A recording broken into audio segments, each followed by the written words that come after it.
Bismillah, alhamdulillah, wassalatu wassalamu ala rasulihil kareem. Allahumma salli ala Muhammad wa ala ali Muhammad. Ma sallaita ala Ibrahim wa ala ali Ibrahim innaka Hamidum Majid. Allahumma barik ala Muhammad wa ala Ibrahim wa ala ali Ibrahim innaka Hamidum Majid.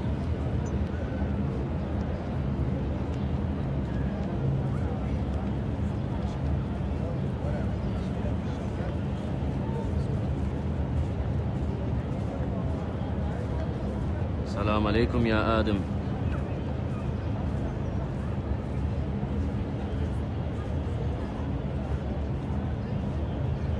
Right, I don't know if the internet will allow it. Inshallah ta'ala, I'm going to try to do a poem about the Prophet sallallahu alaihi wasallam. So Bismillah.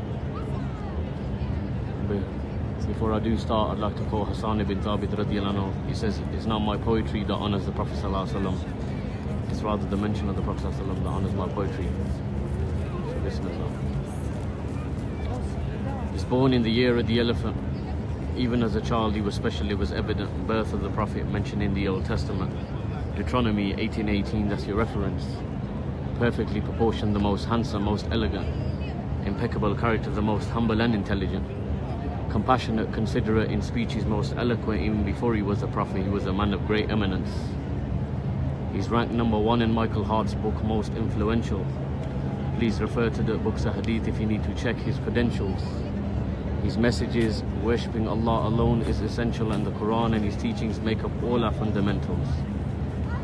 On the Day of Judgment, rely on Allah's mercy and his intercession. His words, pearls of wisdom, teaching us valuable lessons.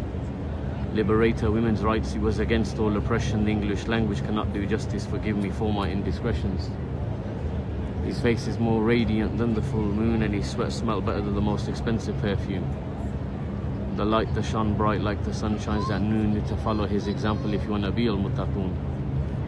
He came to the illiterate nation at a time of desperation. He was a real revolutionary who ruled by revelation. Seal of the prophets, we wish him peace and salutations, testifies the messenger of Allah before our daily congregations. When the Arabs worship fire and idols, he took them out of Jahiliyyah. Those were the real dark ages until people started to see clear. He faced so many hardships, but still he'd persevere, and his dawah is the reason why you see me sitting here. Even his enemies knew him as a Sadiq al-Amin. They tried to assassinate his character when he spread the message of Tawheed. He invited everybody to Sirat al-Mustaqim, but most rejected his message and they didn't take heed. Every step he'd take was for Allah and his deen. Allah split the moon for the Quraysh, yet they still didn't believe.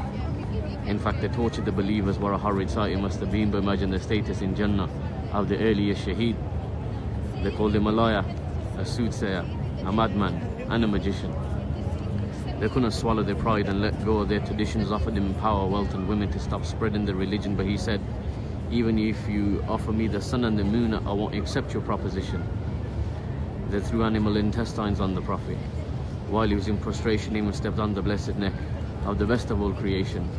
But instead of retaliation, he turned to his Lord in supplication. Inna Allah ma'as sabirin, verily Allah is with the patient. He was boycotted, insulted, treated like an outcast, but through the pain and the struggle he still remained steadfast. When he'd walk through the marketplace, they pointed fingers and they laughed. The woman used to throw rubbish on his head every time he'd walk past.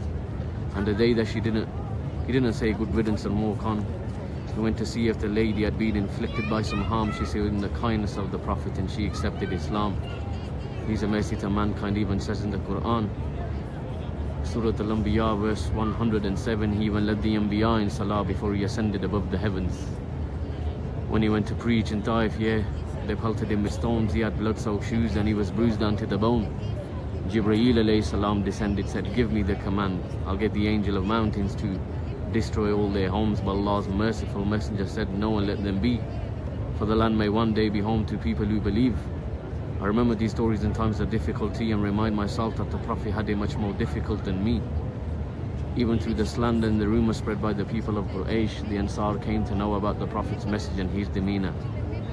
They accepted Islam and vowed to keep the Prophet safe, so the Messenger of Allah had migrated to Medina. At that time is known as the city of Yathrib. He ended their tribal feuds and led the people with justice.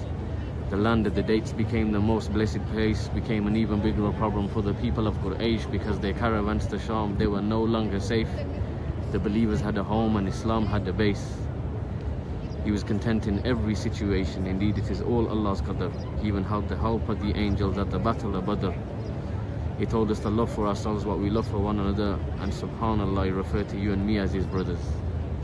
I envy the sand that met his blessed feet. It's hard to comprehend how a man could be so humble. He's the perfect example for the likes of you and me, who forgave the people that mutilated his uncle.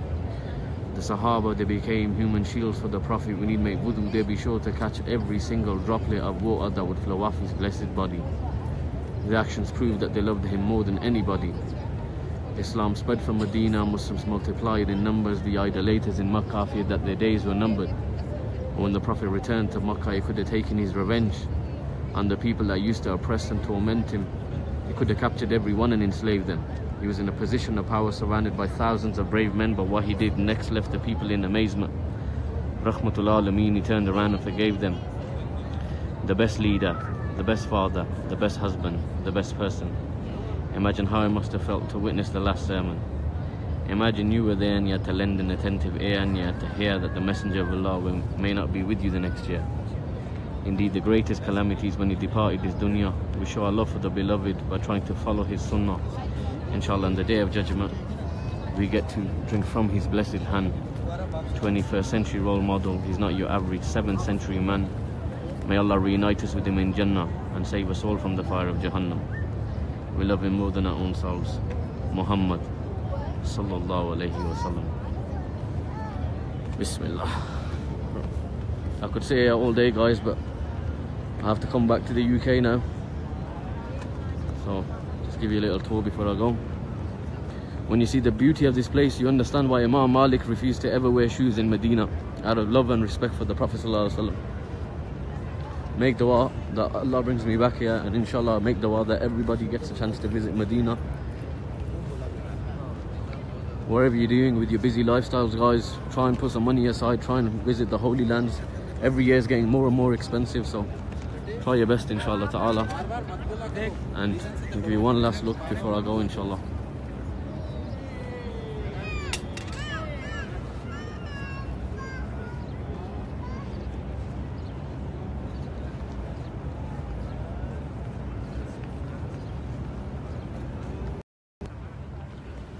From your brother Naveed Ahmed, from live in Medina. Assalamu alaikum wa rahmatullahi wa barakatuh.